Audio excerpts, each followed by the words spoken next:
एक सिस्टम से लिखना ही क्या होता है, संख्या पद्धति कहलाता है। किसका, वास्तविक संख्या का, और एक संख्या और है जिसे कहते हैं काल्पनिक संख्या। प्यारे बच्चों, कैसे हैं आप सभी?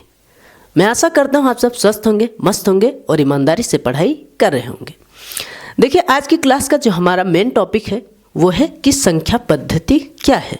ठीक है, तो मैं आपको बताऊं संख्या पद्धति क्या है।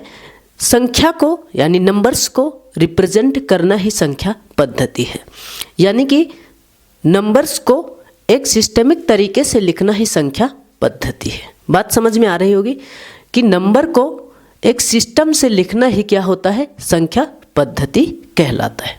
ठीक है, संख्या पद्धति हमारी जो है वो क्या है, हम समझा रहे हैं आपको। देखिए, ये आई कहाँ से, अब हम सिस्टम आपको बता रहे हैं। सिस्टम क्या है, जैसे आपसे कोई कह दे कि मुझे गिनती सुनाओ, तो आप गिनती स्टार्ट करते हैं, 1 2 3 4 ऐसे स्टार्ट कर देते हैं। इसका मतलब सिस्टमिक तरीका ये हुआ कि हम 1 से गिनती को स्टार्ट करते हैं। ठीक है, और ऐसे ऐसे गिनती कभी ख़त्म नहीं होती। जो जिसे ख़त्म नहीं किया जा सकता उसको कहते हैं अनंत, जिसका अंत ही ना हो उसे कहते हैं अनंत। अनंत का सिंबल इस तरह से हम लिखते हैं। ठीक है, मतलब गिनती कभी ख़त्म नहीं हो सकती। ठीक है, अनंत तक जाएगी। अब इस संख्या को हम कहते क्या हैं, क्योंकि हमें कई सारे हमारे मन में सवाल उठ रहे होंगे कि आखिर प्राकृतिक संख्या किसे कहते हैं। ठीक है, देखिए, इसमें हम कई सारी चीज़ें जानेंगे। प्राकृतिक संख्या किसे कहते हैं, प्राकृतिक संख्या किसे कहते हैं। ठीक है, पूर्ण संख्या किसे कहते हैं, पूर्णांक किसे कहते हैं। ठीक है, परिमेय संख्या किसे कहते हैं, अपरिमेय किसे कहते हैं। ठीक है, अपरिमेय किसे कहते हैं, वास्तविक किसे कहते हैं। वास्तविक संख्या को भी हम जान लेंगे। ठीक है, ठीक है, वास्तविक के बाद हम सम्मिश्र किसे कहते हैं। सारी चीज़ें आपको मैं बताऊंगा, सम्मिश्र संख्या तक आपको बता दूं। तो ये सभी, इन्हीं सभी को सिस्टमिक तरीके से लिखना ही क्या होता है, संख्या पद्धति होता है। ठीक है, संख्या पद्धति जो है और वास्तविक संख्या, इन सभी चीज़ों को हम अच्छे से समझेंगे। संख्या पद्धति आपको 9th में डिटेल में पढ़ने को मिलेगा और वास्तविक संख्या आपको क्लास 10th में अच्छे से पढ़ने को मिलेगा। ठीक है, फर्स्ट चैप्टर है ये दोनों। ठीक है, इसमें हम ऐसी चीज़ें पढ़ेंगे जो हर क्लास में पढ़ने की ज़रूरत है, सबको जानना जरूरी। तो यहाँ मैंने गिनती लिखी, गिनती है 1 2 3 4 और ऐसे ऐसे बढ़ते चलेंगे। तो देखो भाई, जो 1 से स्टार्ट होती है और अनंत तक जाती है उसको कहते हैं प्राकृतिक संख्या। बात आप नोट कर लीजिए, आप चाहें तो कॉपी में लिखो। जो संख्या 1 से प्रारंभ होती है और अनंत तक जाती है उसे क्या कहते हैं, प्राकृतिक संख्या कहते हैं। ये बात आपके दिमाग में सेव हो गई। अच्छा, क्या इसमें ऐसा नहीं हो सकता कि गिनती 0 से शुरू कर दे? तो क्यों नहीं हो सकता, हम 0 से भी शुरू कर सकते हैं। तो 0 से जब शुरू होता है तो संख्या पूरी होती है, बिना 0 के संख्या अधूरी होती है ना। तो पूर्ण संख्या कहेंगे इसको। क्या कहेंगे, पूर्ण संख्या। अब कोई आपसे पूछ ले कि पूर्ण संख्या किसे कहते हैं, तो आप कहेंगे जो संख्या 0 से शुरू होकर अनंत तक जाती है उसे पूर्ण संख्या कहते हैं। कोई आपसे पूछ ले प्राकृतिक संख्या किसे कहते हैं, तो जो संख्या 1 से शुरू होकर अनंत तक जाती है उसे प्राकृतिक संख्या। देखो, जब 1 से स्टार्ट हुई तो प्राकृतिक, जब 0 से स्टार्ट हुई तो पूर्ण। पूर्ण मीन्स पूरा, और 0 बिना पूरा नहीं है, 0 बिना अधूरा है। अच्छा, आपने ऐसी गिनतियां देखी होंगी कि गिनती माइनस में भी होती है, -1 -2 -3 ऐसी भी गिनतियां होती है। चलो, 0 से जो उधर जाता है भाई वो माइनस में होता है। एक तो ये हो गया आसमान में उड़ रहा है, ऊपर को जा रहा है, 1 2 3 ऐसे ऊपर जा रहा है। ये नीचे आया 0 यानी धरती पर गिरा, और धरती पर गिर के धंस गया, वो माइनस में चला गया। ठीक, जो धंस गया वो माइनस में चला गया। एक के पास पैसा है, एक के पास कुछ भी रुपया नहीं है, एक कर्ज में डूबा हुआ है। ठीक है, तो जो माइनस से स्टार्ट होती, जो माइनस और प्लस दोनों में हो, ठीक है, उसे कहते हैं पूर्णांक। क्या कहते हैं, पूर्णांक। आप इसको कैसे बताएंगे, कोई आपसे पूछ ले पूर्णांक किसे कहते हैं, ऐसी संख्या जो धनात्मक तथा ऋणात्मक दोनों में होती है उसे पूर्णांक कहते हैं। कितना छोटा छोटा उदाहरण है, आपको याद हो गया होगा। ऐसी संख्या जो 1 से स्टार्ट होती है अनंत तक जाती उसे प्राकृतिक संख्या कहते हैं। जो 0 से स्टार्ट होती है और अनंत तक जाती है उसे पूर्ण संख्या कहते हैं।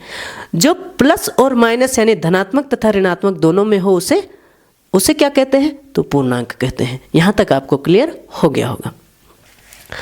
पूर्णांक के बाद संख्या आती है हमारी परिमेय संख्या किसे कहते हैं। तो देखो भाई, जिसके नीचे बटा लगा हो, ठीक, जिसके नीचे बटा लगा हो, बटे के नीचे जीरो न लिखा हो, क्या न लिखा हो, जीरो न लिखा हो, मतलब ऐसे करके ये न लिखा हो, ये नहीं लिखा होना चाहिए, ऐसा होना चाहिए। अब इसके नीचे कुछ भी अंक हो, 3/5, 2/7, कुछ भी हो, ये सारी संख्या क्या है, परिमेय है। तो आप कहेंगे क्या हम 5 को परिमेय कह सकते हैं, इसके नीचे तो बटा नहीं है।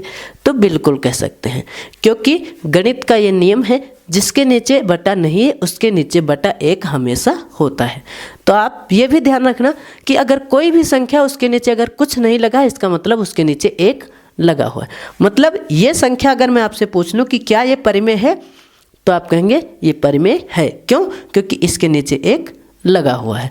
तो बात समझ में आ गई होगी। परिमेय संख्या वो सारी संख्या है जिसमें बटा लगा है या फिर बटा नहीं लगा है, वो सारी संख्या क्या है, परिमेय है। देखो बाबू, परिमेय को ही भिन्न संख्या कहते हैं, ठीक है, परिमेय को ही भिन्न कहते हैं। तो इस बात से आप कभी परेशान मत होना। कोई पूछ ले भिन्न क्या है, तो भिन्न वही है जो परिमेय संख्या। कोई पूछ ले परिमेय संख्या क्या, परिमेय संख्या जिसके नीचे बटा लगा हो या फिर बटा ना लगा हो, बटे के नीचे जीरो नहीं होना चाहिए, वो सारी संख्या क्या है, परिमेय है। बस बटे के नीचे जीरो नहीं होना चाहिए। और दूसरी कंडीशन ये है कि संख्या रूट में नहीं होनी चाहिए। देखिए रूट क्या होता है, ये होता है जिसका परफेक्ट स्क्वायर ना हो। परफेक्ट स्क्वायर किसे कहते हैं, जैसे मान लीजिए आपके सामने में लिख दो 16, रूट में 16 लिख दो, 16 का वर्गमूल कितना होता है, 4 चौक 16।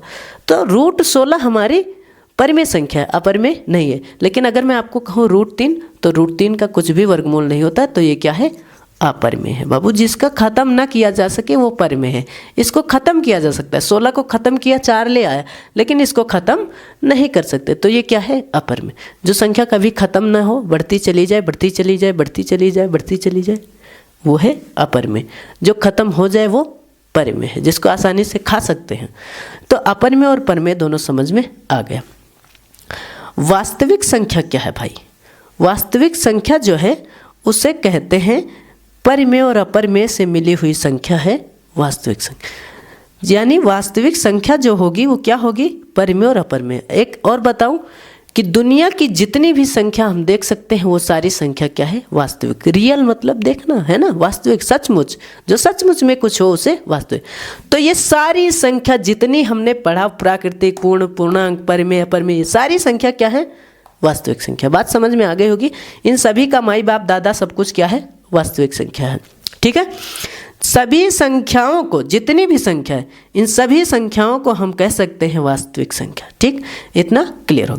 सम्मिश्र संख्या क्या है मेरे दोस्त, तो सम्मिश्र संख्या ऐसी संख्या जिसमें सारी संख्याएं मिक्स हो, और सम्मिश्र संख्या उसी को कहते हैं, वास्तविक संख्या को ही एक तरफ से हम मान लेते हैं, ठीक है। लेकिन थोड़ा सा सम्मिश्र संख्या से जन्म हुआ किसका, वास्तविक संख्या का। और एक संख्या और है जिसे कहते हैं काल्पनिक संख्या। क्या कहते हैं, काल्पनिक संख्या, ठीक। काल्पनिक संख्या एक ऐसी संख्या है जिसको हमने कभी देखा नहीं, हमने बस कल्पना कर ली। समाज में ऐसी संख्याएं भी हो सकती हैं जिसको हम देखें ना, हम कल्पना कर। सम्मिश्र आपको मैं समझा रहा हूँ, छोटी मोटी भाषा बता रहा हूँ। सम्मिश्र जो है, इसके 2 लड़के थे, एक लड़के का नाम था वास्तविक और एक का नाम था काल्पनिक। क्या नाम था, काल्पनिक। काल्पनिक वो संख्या है जो रूट के अंदर भी माइनस लगा हो। वैसे आज तक आपने कोई संख्या नहीं होगी देखी होगी जिसके रूट के अंदर माइनस लगा हो, ठीक है। ऐसे बाहर भले ही लगा होगा, बाहर माइनस या प्लस ये सब आपने देखा होगा, अंदर नहीं देखा होगा, ठीक। और अंदर अगर कभी देख भी लोगे तो इसका मान होता है आयोटा, इमेजिनरी नंबर, ठीक। यानी आई लिख सकते हैं, इसका मान क्या होगा, आई होगा। बात खत्म, यहीं तक बात थी।